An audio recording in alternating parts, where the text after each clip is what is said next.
Muhammad sallallahu alaihi yana cewa in za ku aure mazaje ku aure mai addini ba ci aika kuɗi ba. Cewa in ja'akum man tardawna dinahu wa khuluquhu fazawwijuhu, duk wanda zai gidan ku ya nemi ƴaƴanku to kalli abu guda biyu, ku nemi addinin sa sannan ku nemi ɗabi'un sa.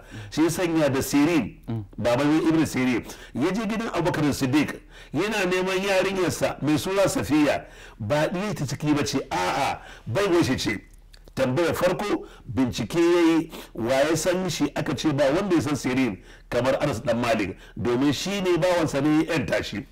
Ya je same shi ya ce mai ka sani game da shi, ya ce wannan ba abin sani in ba addini ba, kuma in kana magana akan muru'a ɗabi'unsa na kwarai sun kai sama.